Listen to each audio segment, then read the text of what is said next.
I think this dancing, this marriages, this love for each other is really the practical expression of this very, very deep energy. So it's very holy energy, and it's very deep energy, and it's very Mashiach energy, and it's very transformative energy, and it's very practical. It's marriages, it's having children, and it's the very practical expression of this very mystical energy. We're expressing the unity, we're expressing the bonds, we're expressing the love for each other. And that's the energy of the 15th of Av. So practically speaking, it's a great day to create matrimony. It's a great day to create love between Jews. It's a great day to bond people together.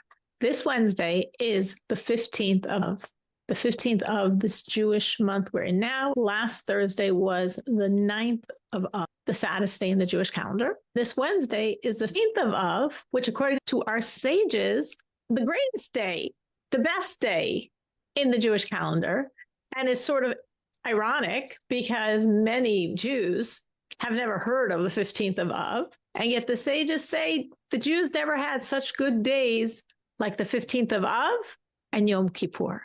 Now, most Jews have heard of Yom Kippur, but many Jews do not know the significance of the 15th of Av.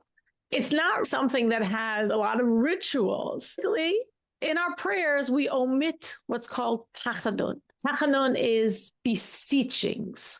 We're beseeching, we're supplicating. And on a higher day, like a Rosh Chodesh, a holiday, the Shabbos, we don't say those supplications because we're higher than that. We've transcended that. And on the 15th, we also do not say any of the passages in our prayers that are beseeching, supplications. So what is this day that's so good? And yet, unlike most of Judaism, is not very ritualized. The Talmud tells us that many years ago, the daughters of Jerusalem will go out to dance in the vineyards on the 15th of Av and on Yom Kippur, the most special days of the year. The 15th of Av, the holiday incognito that no one knows about, and Yom Kippur, of course, what everyone knows as the holiest day on the calendar. So on those 2 days, the daughters of Jerusalem will go out and dance in the vineyards, and whoever didn't have a wife will go out there to find himself a bride. So the girls are dancing, and the men are observing, and matches are being made. Obviously, you have to be on a very high level to literally be dancing, and the men are there, and somehow we're making these beautiful matches, which God thinks is the ultimate wonderful day. So this was really done on a very high level of purity. Now, it was also done in a way that was drenched, that was saturated with loving each other. Because what the girls would do is they would take their best dress and they would give it to someone else in a hierarchy system. The daughter of the king would give the dress to the daughter of the high priest. It went down the chain. So everyone gave their most beautiful dress to someone that had less than them. Now, it's interesting because you all want to look your best, but I'm going to look my best if someone else has my dress. That's the foundation for this dance. I want to take what I have and I want to share it with someone else. And it was a day that had to with a lot of nullification, with a lot of purity. When you're nullified, God's light shines through. And to be literally making matches, literally, people got married from these dances. They had to be very pure for this to work. And the Talmud says this is the greatest festival of the year. This day, and then Yom Kippur, close second. Why do you think that would make it such a special day? I have a question. Sure. How did they pick the day? There's the history, which made it such a special day. And then the reason why those events happened on that day is because of the Kabbalistic spirituality of the day. The earliest history of where we see this day as special was in the desert. The Jews were in the desert for 40 years. About a year into being in the desert, they were supposed to go into Israel. And God was like, okay, let's move you. In 3 days, let's get you in Israel. And then this happened that delayed it, and this happened that delayed it. And the final blow that delayed it is what we call the sin of the spies. When the Jews said, wait, we don't just want to go in the land, we want to send spies. Many reasons why, some better, some worse, but overall, not good. Moshe went along with them, thinking, better I go along than I say no, because if I say no, then they'll be like, oh, what are you concealing? What are you hiding? How come you don't want us to check it out? But unfortunately, 10 out of the 12 came back and gave the Jews a report that made them not want to go to Israel. And of course, there's many spiritual reasons why. From the Hasidic perspective, these were very holy people, wrong, but very holy. And they were fearing that if the Jews would go into Israel, they would become a nation of peasants, which of course is true. That is what happened when they went to Israel. And they were thinking, no, we want to stay in the desert because in the desert, we're holy, we're godly, we're living in the clouds, we're drinking water from a well, we're getting godly food, the manna. And what do we do all day? We learn Torah. We're going to give this all up to go in Israel and be farmers. But that, of course, was God's point. God doesn't want us to live in the desert with the manna. He wants us to be farmers and live in a physical world. So that was their fatal mistake. And they convinced the Jews not to want to go to Israel. And that night, the Jews were crying, oh, we don't want to go to Israel. We're scared. We're terrified. That night was the 9th of Av. That was the first tragedy of the 9th of Av. And God said, okay, if you don't want to go to Israel, you're not going. And every year on the anniversary of this grievous sin on the 9th of Av, every man would dig his grave. And that night passed away. Not the women, because the women didn't sin. The women wanted to go to Israel. Not the tribe of Levi, because they didn't sin. They wanted to go to Israel. But everyone else, all the men, besides the two virtuous spies, Caleb and Joshua, they dug their graves. And the next morning, they passed away. And this went on every year for all the years Jews were in the desert, which means for another 39 years. On the 40th year, the final year of being in the desert, it was the 9th of Av, and the men aged 60 dig their graves. And the next morning, everyone wakes up alive. And they're like, well, that's weird. Nobody died. So they said, well, maybe we counted wrong the nights. Maybe it's not the 9th of Av. Maybe we made a mistake. So the next night, they dug their graves again. And the next morning, everyone woke up. And again, they said, maybe we counted wrong. And they did this night after night until the 15th of Av. Now, the 15th is a full moon. So when they saw the full moon, they knew surely it's already been the 9th of Av. And none of us have died. So that means this decree has passed. We all are alive. We are all going into Israel. So when they really 100% knew that was true, was on the 15th of Av. So that date from then, the 40th year in the desert, 40th year from when we became a people, because we became a people 50 days after entering the desert. So the 40th year after our peoplehood is when the 15th of Av became marked as a special day, a joyous day, a day of unification, a day of life. That's the history of it. The spirituality of it, which is why this day is the day it is, also goes back to understanding the 9th of Av, because the 15th of Av is the full moon. And the full moon always represents the fullness and specialness of the Jewish people, meaning we are a lunar people. The Jewish people, we're told by our sages, are called like the moon, compared to the moon, counted like the moon. There's a lot of connections between the moon and the Jewish people because the waxing and waning of the moon symbolizes us. Sometimes it looks like we're doing better. Sometimes it looks like we're almost extinguished, and then we rise again. So the cycle of the moon represents, in many ways, the cycle of the Jewish people. So the moon in her fullness is on the 15th. And that's why the 15th is a very special day in every month. It's not coincidental that the two long major holidays of Sukkot and Pesach, Passover, both begin on the 15th of the month, because that's the moon in its fullness. That's us in our fullness. So the 15th of every month is very special. But the 15th of Av is more special than any other month because it's the counterpoint to the 9th of Av. The 9th of Av is the saddest day for the Jewish people, which historically we saw for the first time when they cried that night and God said, okay, this is a night of tears forever. Which comes first? It's not like it happened to me. That was the day the spies came back. So it happened to be that night they cried. So it happened to be from then on forever, we cry on the 9th of Av. It's the opposite. Because the 9th of Av has this energy, that's why this is when the spies came back then. That's why this was the night they cried, because really that's the energy of this day. And that's why the two temples were destroyed on this day, because of the innate energy of that day. So the ninth of Av symbolizes the deepest low of the Jewish people. Because this is the deepest low, the high that comes from that low is the greatest high.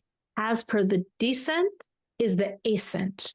The deeper you go down, the higher is going to be the rebound going up. That's true in life. That's true for all of us. That's how God works. There's a principle of our patterns because it's a principle of God. The descent is for the purpose of the ascent, which means however deep is going to be the down, that's how high is going to be the up. Like the first temple was destroyed for 70 years. It was 70-year exile, which means the up from that was an up commensurate with a 70-year down. Well, the second temple has been destroyed for over 1900 years. And therefore, the up from that down is a far deeper up. It's the up of the ultimate redemption of the eternal temple of Mashiach, because such a down creates such an up. So in our calendar, the lowest down is the 9th of Av. And therefore, the greatest up is the 15th of Av.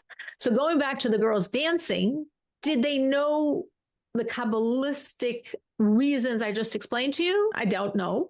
Did they know the historical precedent? Yes.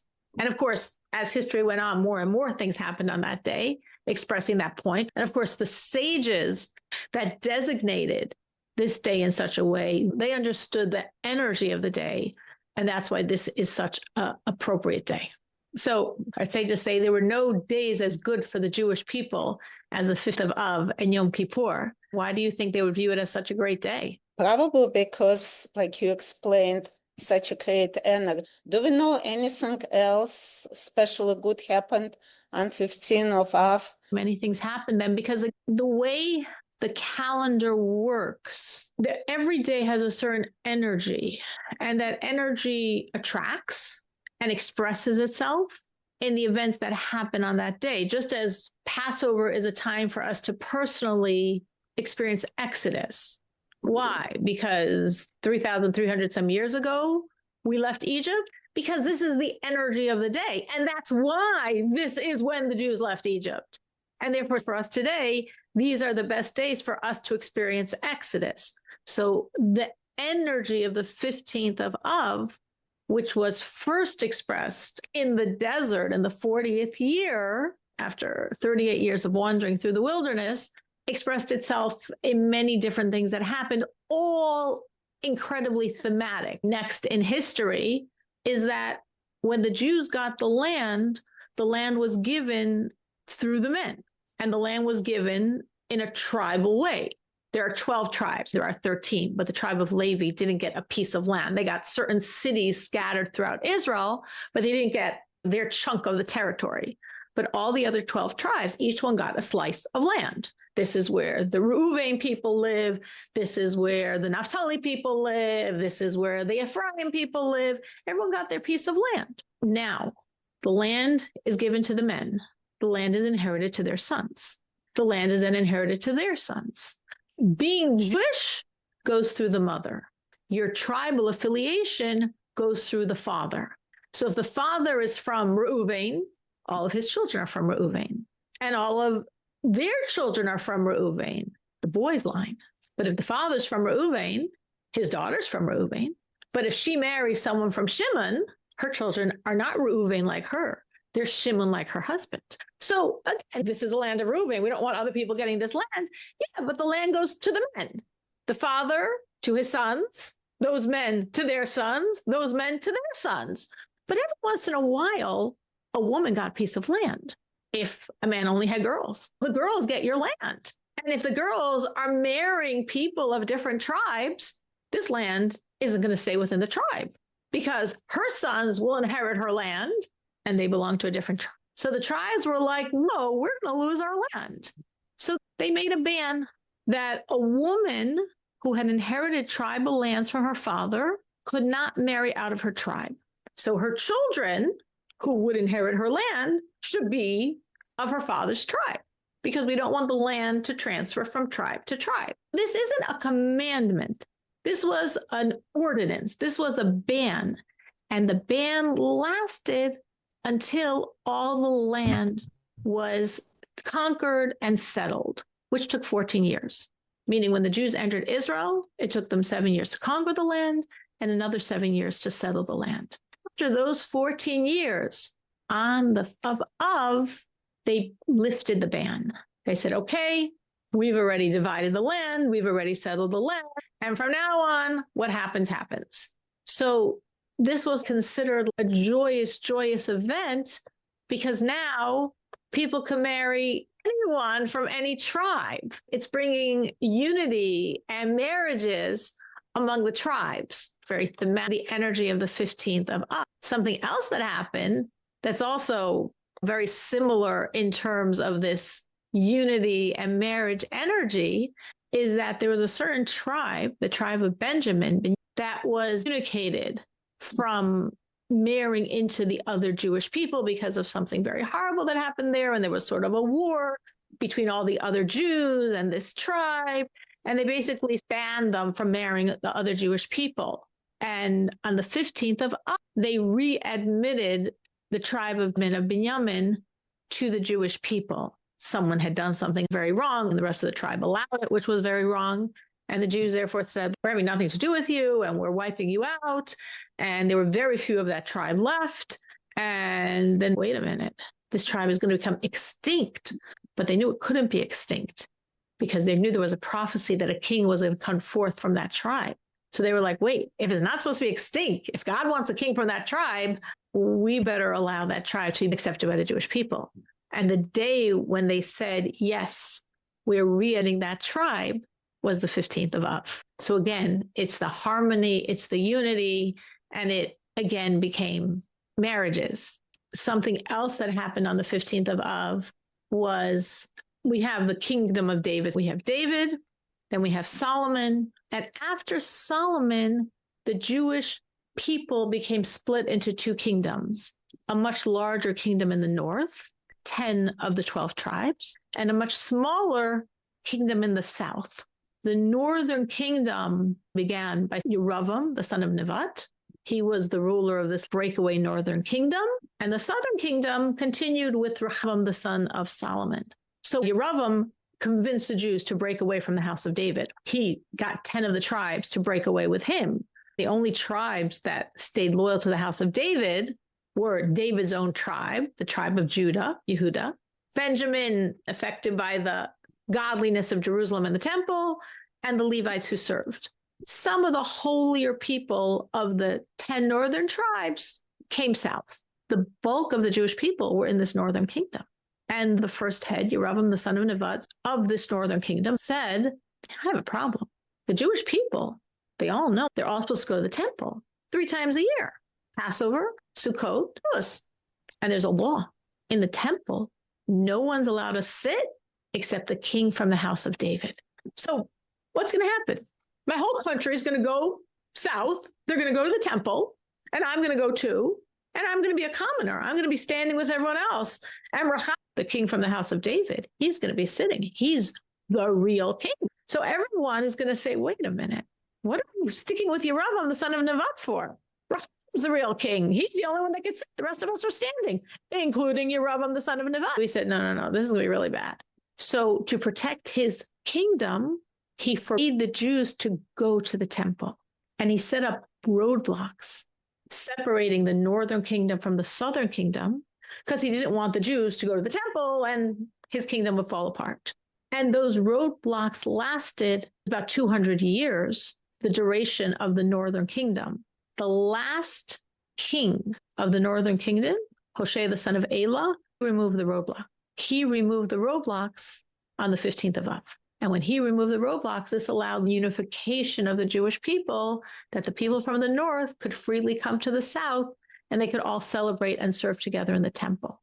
If you've heard of the 10 lost tribes, that's that northern kingdom because they were more wicked than the southern kingdom. They didn't have the temple there. From the beginning, they were encouraged to serve idols. Instead of going to the temple, they could go to their houses of idolatry. They were exiled years before the southern kingdom and never came back from that exile. And those are the 10 lost tribes that we know will be reunited with by the redemption. But again, this is very thematic of the idea of the union, the coming together. This is all the energy of the 15th of Av. Something else, by the temple, there were many different actions that were done that were needed for all the details of the temple. And one of them was the cutting of the firewood. They cut the firewood in the summer when it was drier and it would burn better. Different families had the privilege, different days of cutting the firewood and dedicating it to the temple. And the last day when they cut the firewood was the 15th of Av. And the Jewish people celebrated this. When you conclude something, that's the joy. That's called the day of the breaking of the axe, because there was a ceremonial breaking of the axes that were used to cut the firewood for the temple.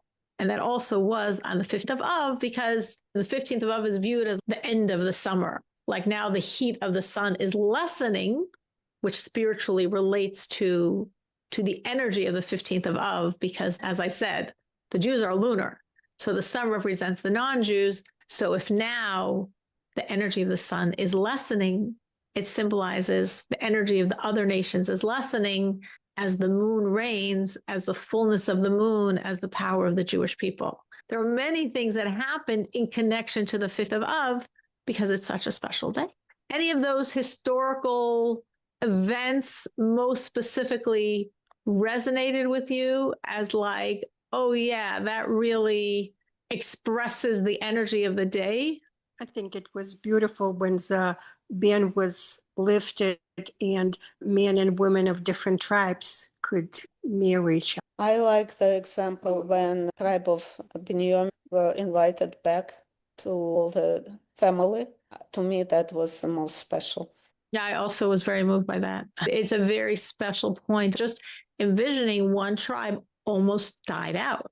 And the Jews were like, wait, we can't let this tribe die out. Well, we made a ban. Well, we have to rescind the ban. There's a reason we made the ban. But look what's happening. We have to rescind the ban on the 15th of Av. We were saying how special the 15th of Av was. The classic way it's described in the Talmud is the girls dancing, the marriages happening, the love for each other happening, like sharing their clothing, the nullification happening, a day dedicated to making marriages, a day dedicated to building new homes for the Jewish people, a day dedicated to building homes saturated with love for each other. And then there's the very deep spiritual piece I explained of the full moon from the depth of the 9th of Av to the fullness of the 15th of Av, which really actually makes the 15th of Av considered like the festival of the redemption, because the 9th of Av, the depth of destruction. So the 15th of Av, that's showing the flip side of that, is the festival of redemption. The end of those tragedies, the end of the lows and lows. This is the high of the high. So what do you think is the connection between how the Talmud describes the 5th of Av as the day when the girls are dancing, when they're dancing with such love for each other, they're sharing their clothing, they're building homes, and the spiritual depth of this day as reflected in the fullness of the energy of the Jewish people? It's a future. It's our future. It's shidduch, marriages are happening, children going forward as a Jewish people. Very true. I think this dancing, this marriages, this love for each other is really the practical expression of this very, very deep energy. So it's very holy energy, and it's very deep energy, and it's very Mashiach energy, and it's very transformative energy, and it's very practical. It's marriages, it's having children, it's renewal, and it's the very practical expression of this very deep mystical energy. And it's also, by the way, the first day that we're supposed to start wishing each other ketiva v'chatima tova, which means may you be signed and sealed for a good year. In other words, 45 days after the 15th of Av is Rosh Hashanah. Rosh Hashanah is when we're all judged. 45 days before we start wishing each other, you should have a good judgment. And that's very interesting because in Jewish law, we mark something starting from 30 days before. But wishing each other a good year, we start 45 days before. because we want to connect it to the 15th of Av. We're expressing the unity, we're expressing the bonds, we're expressing the love for each other. And that's the energy of the 15th of Av. So we should wait 2 more weeks before we start thinking about the good year you're going to have. But no, we want to grab the energy of the 15th of Av and connect it to this power. So practically speaking, it's a great day to create matrimony. It's a great day to create love between Jews. It's a great day to bond people together. If you know someone that is looking to get married and you could think of someone, maybe you could think of someone that would be good for them and you can make a suggestion. That'd be a beautiful thing to do on the 5th of Av. It'd be a great day to restore relationships. Like, as Chava said, this whole ban on a tribe, the tribe of Benjamin, they were excommunicated for good reason. And the Jews said, it's for good reason, but we're not doing it. We're not going to let the tribe die out. We're taking back the ban. We're going to find a loophole. They found the loophole in the ban to drop it. So when you see that there's some bans on their relationship, there's some barriers. Remember, it was the day Hoshea ben Elah, the last king of the northern country, the northern tribes, removed the roadblocks that separated the northern tribes, the 10 tribes of the north, from the 2-3 tribes of the south. He removed the roadblocks so the people could join together, so they could all come to the temple and serve together. So you could think of removing roadblocks between people, removing barriers between people, helping people, yourself and others, or others and others come together. That's the energy of that day. This is Tuesday night, Wednesday. Tomorrow night, this time, and the whole Wednesday, this is when this energy is strong. It doesn't mean it's the only day you could try to make a marriage. It doesn't mean it's the only day you could try to make peace or remove roadblocks in relationships.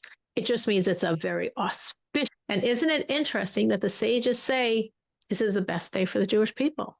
Days when we can make marriages, days when we could remove roadblocks, days when we can reconnect to people we've ostracized and excommunicated and pull them back in the fold. This is the best day for the Jewish people. You can do it any day of the year, but tomorrow night and Wednesday, this is when the energy is really strong. You have 24 hours now to plan. What should I do to take advantage? What relationships would I like to restore? What roadblocks would I like to remove? What marriages would I like to make happen?